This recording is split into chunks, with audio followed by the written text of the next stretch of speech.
আসসালামু আলাইকুম। মুলতানে হচ্ছেটা কি? কেমন ধরনের ক্রিজ আসলে তৈরি করেছে মুলতানের কিউরেটররা? একের পর এক উইকেট পড়তেছে এবং সারা দিনে ২০টা উইকেট পড়েছে এবং এটা আসলে একেবারে রেকর্ডই হয়েছে।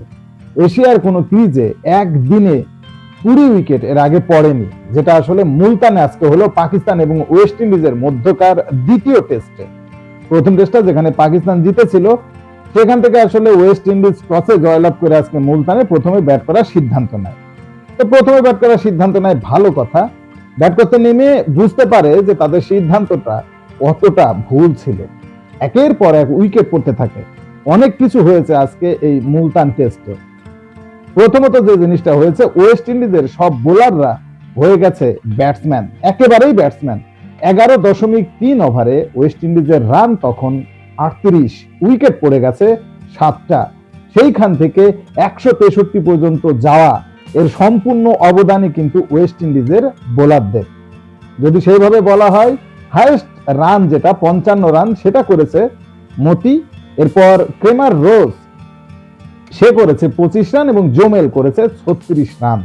একটা পর্যায়ে 95 রানে 9 উইকেট পড়ে গিয়েছিল যখন 27 ওভার রানিং ওয়েস্ট ইন্ডিজের। সেই জায়গা থেকে তারা আসলে দুর্দান্ত ভাবে 163 রান তুলে ফেলে। এখানে আসলে যদি বলতে হয়, পাকিস্তানের যেটা রেকর্ড হয়েছে, হ্যাট্রিক করেছে, সেটা হলো নোমান আলী। প্রথম টেস্টে কিন্তু সাজিদ খান, সে কিন্তু ভালো বল করেছিল, 5 রান নিয়েছিল। সেই জায়গায় নোমান আলী কিন্তু আজকে দুর্দান্ত বল করেছে। 15.1 ওভারে মাত্র 41 রান দিয়ে একাই ধসিয়ে দিয়েছে ওয়েস্ট ইন্ডিজের batting line up. West Indies কোনো জবাবই দিতে পারেনি নোমান আলী। আর সাজিদ খান, সে নিয়েছে 2 উইকেট। মূলত ওয়েস্ট ইন্ডিজকে 163 রানে অল আউট করার পর পাকিস্তানে হয়তো আনন্দ মিছিল শুরু হয়ে গিয়েছিল। পাকিস্তানের প্লেয়াররা হয়তো ড্রেসিং রুমে নাচ গান শুরু করে দিয়েছিল, কিন্তু সেই নাচ গান খুব বেশিক্ষণ স্থায়ী হলো না। যখন পাকিস্তান ব্যাটিং এ নামে, সিমিলার কেস পাকিস্তানেরও হয়। একের পর এক উইকেট পড়তে থাকে প্রথমের দিকে এবং ঝটপট উইকেট পড়ার পরে তারা কিন্তু দাঁড়িয়ে গিয়েছিল। 119 রান করে ফেলেছিল 4 উইকেট হারিয়ে। সেই জায়গা থেকে মাত্র 154 রানে অল আউট হয়ে যায় পাকিস্তান। এটা কেউ ভাবতেই পারেনি যে এমন অবস্থা হতে পারে। শেষ 6 উইকেট পড়েছে পাকিস্তানের মাত্র 35 রানে। কতটা বিচ্ছিরি বাজে টাইপের ক্রিজ হলে এমনটা হয়? একেবারে বাজে ক্রিজ। প্রথমে ব্যাট করতে নেমে শান মাকসুদ, সে ক্যাপ্টেন, 15 রান করে আউট হয়ে যায়। বাবর আজম দাঁড়াতেই পারেনি, মাত্র 1 রান করে আজকে আউট হয়ে গেছে। সর্বোচ্চ রানটা কিন্তু করেছে পাকিস্তানের উইকেট রক্ষক ব্যাটার রিজওয়ান, সে আসলে 49 রান করেছে এবং শাকিল, সে করেছে 32 রান। আসলে এই এই যে আমি প্রথমে বললাম যে ওয়েস্ট ইন্ডিজের বোলাররা হয়ে গেছে ব্যাটসম্যান, শুধু ব্যাটসম্যানই না, তারা বোলিংটাও করেছে চমৎকার।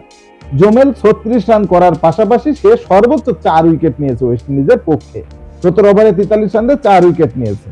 এরপর মতি, সে হাইয়েস্ট রান করেছে 55, বলেছিলাম, সে কিন্তু 3 উইকেট নিয়েছে। চিন্তা করেন। আরেকজন ক্রেমার রোজ, সেও 25 রান করে সে 2 উইকেট নিয়েছে। অর্থাৎ 4 আর 3 7 আর 2 9, 9টা উইকেটই কিন্তু ওই 3 জন প্লেয়ার নিয়েছে যারা ওয়েস্ট ইন্ডিজের হাইয়েস্ট রান করেছে, যারা আসলে মূলত বোলার। তাদের বল করাটাই দায়িত্ব, ব্যাট করার দায়িত্ব না, কিন্তু তারাই আজকে ওয়েস্ট ইন্ডিজকে লিড এনে দিল। শেষ পর্যন্ত পাকিস্তান অবিশ্বাস্য ভাবে 154 রানে অল আউট হয়ে গেছে। দিন শেষে আর খেলা হয়নি। ওয়েস্ট ইন্ডিজ 9 রানে এগিয়ে আছে। মুলতান টেস্টে আগামীকাল দ্বিতীয় দিন, সেখানে ওয়েস্ট ইন্ডিজ দ্বিতীয় ইনিংসে ব্যাট করার জন্য সকালে ব্যাট করতে নামবে, যখন তাদের হাতে 9 রানের লিড আছে। বলাই মানে একথা বলাই যাচ্ছে এখনই যে এই টেস্টের ফলাফল নিশ্চিতভাবেই হবে এবং একটা ইন্টারেস্টিং টেস্ট ম্যাচ আমরা দেখতে চলেছি, যেটাতে আসলে আপাত দৃষ্টিতে প্রথম দিন শেষে ওয়েস্ট ইন্ডিজই এগিয়ে থাকছে।